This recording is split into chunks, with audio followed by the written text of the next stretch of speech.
नमस्ते राधा कृष्ण चरण कमलेभ्यो नमः। भागवत धर्म संत वाणी।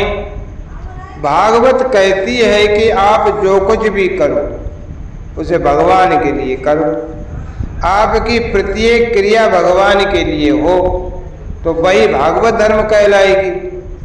अच्छा, बाजार जा रहे हो, सब्जी खरीदने जा रहे हो, लेकिन अगर ये भावना बना लो कि ये सब्जी मैं भगवान के लिए बनाऊंगा, उन्हें ही भोग लगाऊंगा, उनके लिए ही खरीदने जा रहा हूँ, ऐसी भावना रखोगे तो आपका सब्जी खरीदना भी भागवत सेवा अर्थात भागवत धर्म हो जाएगा। आप शरीर से, वाणी से, मन से, इंद्रियों से जो करते हो वो अगर सब भगवान को अर्पण करते चलो तो आपका पाप पुण्य से बचे रहोगे आप, और भगवान के प्रति आपका अनुराग दृढ़ हो जाएगा।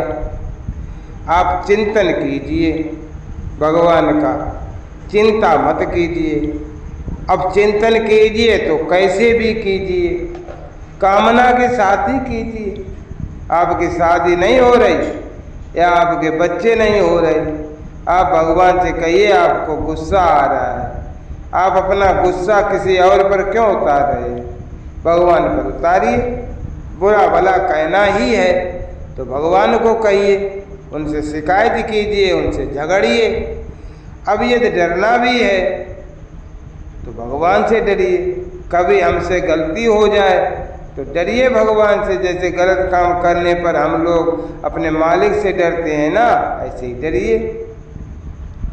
स्नेह कीजिए तो भगवान से, अपने हृदय के स्नेह को भगवान की ओर मोड़िए, अर्थात अपनी सभी वासनाओं को संसार से हटाकर भगवान की ओर घुमा दीजिए, मोड़िए। इसे कहते हैं भागवत धर्म, और यही भागवत धर्म उद्धार का कारण बनता है। किसी विद्वान ने बहुत ही मर्म की बात कही। जरा सोचिए कि अगर एक व्यक्ति विषयों के लिए रोता है और दूसरा भगवान के लिए रोता है, तो जो विषयों के लिए रोता है उसके तो आज मध्य अंत में दुख ही दुख है, क्योंकि विषयों में तो अंततः दुख ही दुख है। और जो भगवान के लिए रोता है उसके आदि मध्य और अंत में सुख ही सुख है, क्योंकि भगवान में सुख ही सुख है। विषयी का मन रोते समय विषय में तदाकार हो जाता है, इसका अर्थ है कि उसका मन दुख में तदाकार होता है, और भगवान के लिए विरह में रोने वाले का मन भगवान में तदाकार होता है। इसका अर्थ यह है कि उसका मन आत्यंतिक सुख से तदाकार हो रहा है।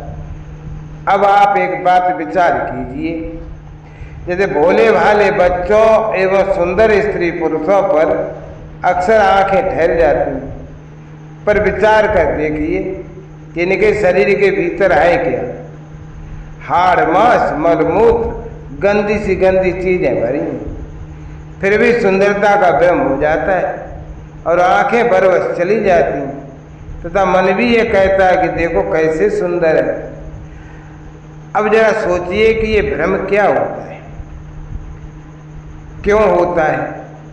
इनमें आंशिक रूप से श्री कृष्ण मौजूद हैं और वे हैं, इसलिए भ्रम हो जाता है कि ये सुंदर है। फिर भला स्वयं श्री कृष्ण जिस समय नटवर नागर मुरलीधर के रूप में किसी सामने आ जाए तो उसकी क्या दशा होती होगी, सोचो। जिनकी एक चमक मात्र से ऐसा भ्रम हो जाता है कि हाड़ मांस मलमूत्र का थैला इतना सुंदर लगने लगता है, फिर जब वे स्वयं निज रूप से जिस समय प्रदर्शन देते होंगे उस समय की दशा कितनी विचित्र होती होगी। सचमुच ही ये जो कुछ है सभी भगवान का स्वरूप ही तो है। यही तो भगवान ने श्रीमद् भगवत गीता में कहा है कि यो माम पश्यते सर्वत्र सर्वं च मय पश्यते तस्याहं न प्रणश्यामि सच में न प्रणश्यम। जो पुरुष संपूर्ण भूतों में सबके आत्मरूप मुझ वासुदेव को ही व्यापक देखता है और संपूर्ण भूतों को मुझ वासुदेव के अंतर्गत देखता है, उसके लिए मैं अदृश्य नहीं होता और वो मेरे लिए अदृश्य नहीं होता। भाव ये है कि वो मुझे देखता रहता है तो मैं उसे देखता रहता हूँ, पर हमारा इसमें विश्वास ही नहीं है, इसलिए हम दुखी हैं। भगवान कहते हैं मन से, वचन से, दृष्टि से, सभी इंद्रियों से जो कुछ ग्रहण करते हो वो मैं ही हूँ, इस बात को जान लो। अब विश्वास हो तो आप अपने पुत्र या स्त्री को तो आँख से देखते ही हैं, और आँख से देखी हुई चीज़ श्री कृष्ण कहते हैं कि मैं हूँ, फिर उनके व्यवहार से दुख क्यों होगा। जय राधा जय राधा, राधा जय राधा जय श्री राधा।